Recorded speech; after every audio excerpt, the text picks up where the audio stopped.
रोहिणी त्यांचं चिन्ह घड्याळ आहे.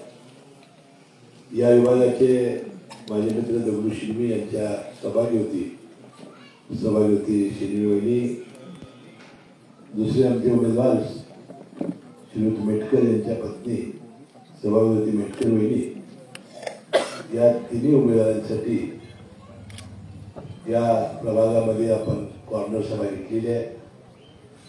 येणाऱ्या 2 तारखेला घड्याळ चिन्ह आणि कवची चिन्हासमोरचं बटन दाबून प्रचंड मतांनी त्यांना विजयी करावं आणि मुरगुड शहराची सेवा करण्याची संधी द्यावी अशी विनंती करण्यासाठी आज मी आणि समर्थन आलेलो आहोत. या बैठकीला उपस्थित रणजितदादा, MP पाटील, प्रवीण भोसले, विकास पाटील, रवी पाटील, राजेकांत जमादार, आपले सर्व उपस्थित उमेदवार, सगळ्यांची नावं घेऊन मी आपला वेळ घेणार नाही आणि सर्व मतदार बंधू भगिनी आणि मित्रांनो, वाटते राजेकांत जमादार यांनी आणि रणजितसिंह पाटील यांनी आपल्या या शहराच्या विकासासाठी जे आपण प्रयत्न केलेले आहेत ते सांगण्याचा त्यांनी प्रयत्न केला. राजेसाहेबांनी सुद्धा आपण या शहरासाठी कसा निधी आणणार आहोत आणि मुख्यमंत्री महोदयच आपला त्यांचा आशीर्वाद असल्यामुळे हा कसा निधी येईल आणि कागल आणि मुरगुड शहराची विशेषतः विकासाची कामं मार्गी लागतील अशा प्रकारचं त्याने आवाहन केलेलं आहे.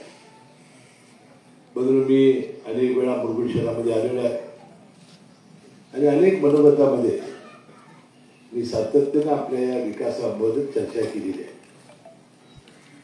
राजेकांत जमादार नगराध्यक्ष होते. त्यांच्या नगराध्यक्ष पदाच्या काळात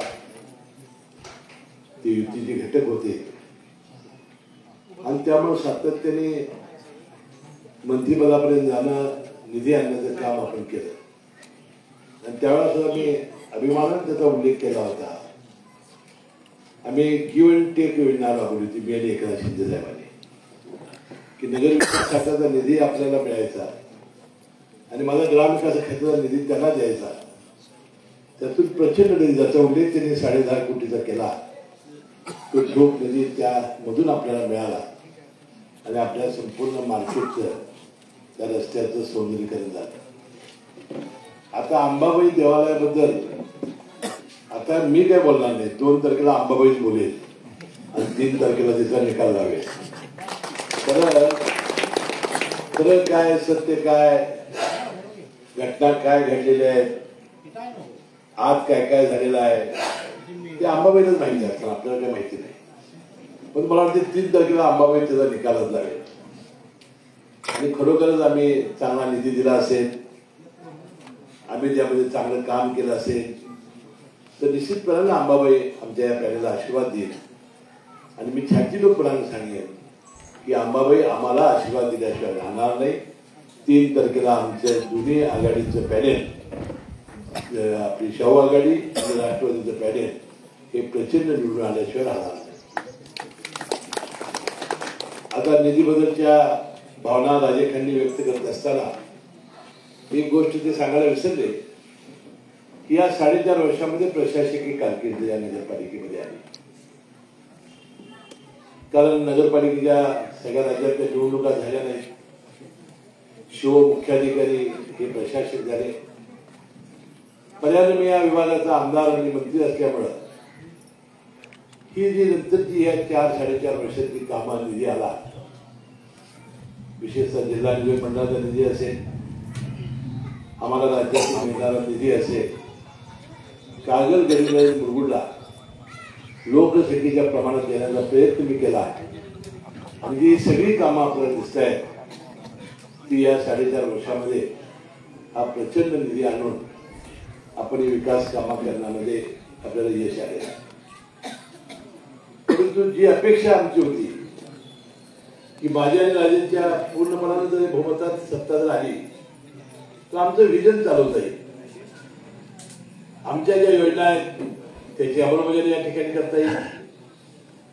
दुर्दैवाने या 25-30 वर्षाच्या काळामध्ये एकदा सत्ता त्या बाजूला तर एकदा सत्ता या बाजूला हस्तक्षेप मोठा, विजय नसलेलं नेतृत्व, विकासाचा दृष्टिकोन नसलेलं नेतृत्व, यामुळे या शहरामध्ये जी चांगली कामं व्हायला पाहिजे.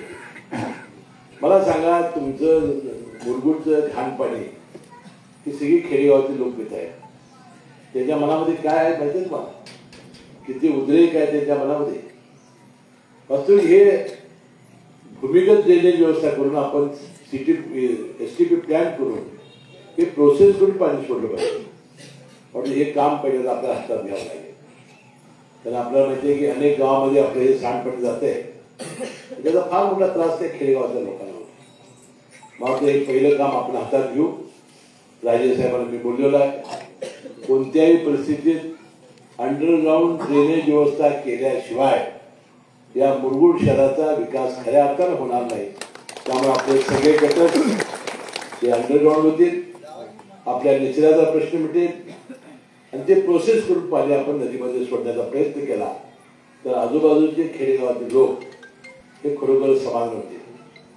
तुम्हाला माहिती आहे की मला माहिती नाही, माझ्याकडे पत्र देतात लोक, साहेब पाण्याला तवंग घ्यायला आलाय.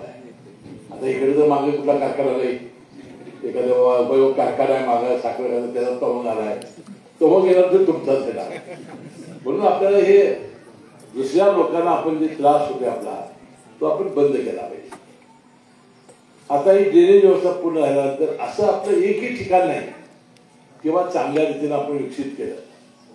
आपण अनेकांचा वारसा सांगतो, ही जी मंडळी आहे ते अनेकांचा वारसा सांगतायत, पण ते एखादं काम चांगलं केलंय आणि या शहरामध्ये मी असं काम केलंय हे सांगण्याचं धाडस तिथं नाही. शिवाजी महाराजांचा पुतळा सुद्धा 65 लाख रुपये खर्च करून राजेखान जमादारांच्या नेतृत्वाखाली बांधला गेला. या नगरपालिकेची छोटी मोठी सगळी कामं विकासाची ती चांगल्या पद्धतीने आमच्या निधीमधून झाली. आणि पण जर चांगला दृष्टिकोन नसेल आणि दृष्टिकोन एकच असेल तर विकास कसा होणार? आणि त्याचा उल्लेख राजेखान जमादारांनी केला. या मुरगुड शहराचं स्वर्ग बनवण्याची ताकद आहे माझ्या आणि महाराजांच्या हातात. स्वर्ग बनवू, जी विकासाच्या जी स्वप्न आहेत आपण पूर्ण करू. आणि विशेषतः आपल्या या शहरामध्ये अजून DP प्लॅनला किती वर्ष आहेत मी काही माहिती घेतली नाही, परंतु आपल्या गरीब जी अनेक वर्ष या शहरात राहत आहेत त्यांना स्वतःचं हाताचं छत नाही. अनेक कुटुंब अशी घरात राहत आहेत की मुलं वाढली त्यांना मुलं वाढली, त्यांना मुली वाढल्या, कपड्याच्या पडद्या लावून ते लज्जेचं रक्षण करतायत.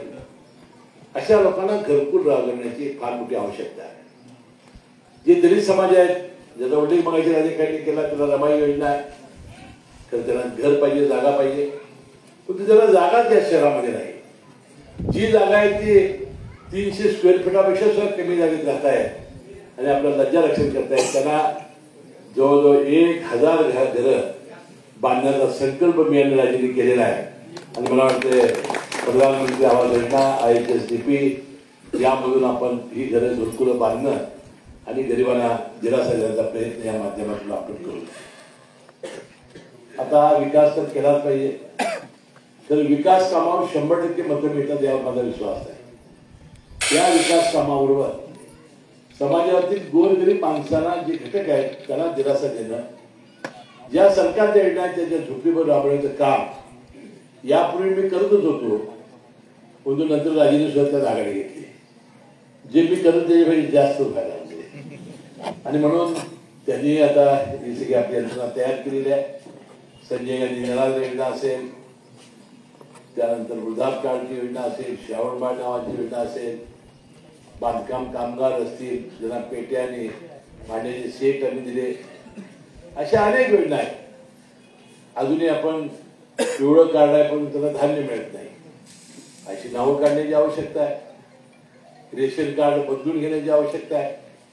अशा छोट्या मोठ्या कामामध्ये विशेषतः राजेखानचं फार मोठं लक्ष आहे आणि या कामामुळेच राजेखान हा प्रसिद्धीला आला आणि निश्चितपणानं आपण त्याचं नेतृत्व मान्य केलं आणि त्यांना या निवडणुकीमध्ये त्यांच्या पत्नीला आपण नगराध्यक्षपदाची आपण संधी दिलेली आहे.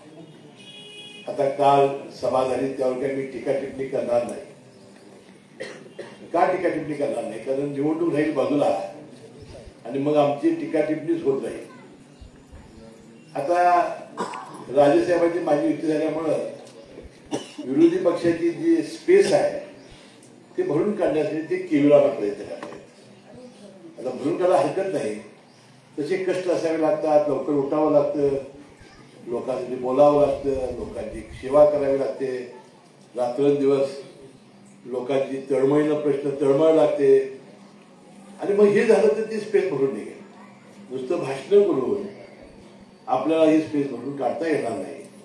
त्यासाठी आपल्याला लोकांच्या सेवेला सज्ज व्हावं लागेल. मी त्यांना शुभेच्छा देईन. ही स्पेस भरून काढण्यासाठी जे ते प्रयत्न करतायत त्या प्रयत्नाला यश यावं, की किमान निदान कामाला तर ते लागतील आणि लोकांचे काही प्रश्न सुटतील.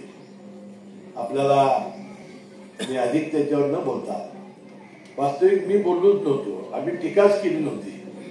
माझ्या राजाची युती झाली बास, एवढंच झालं.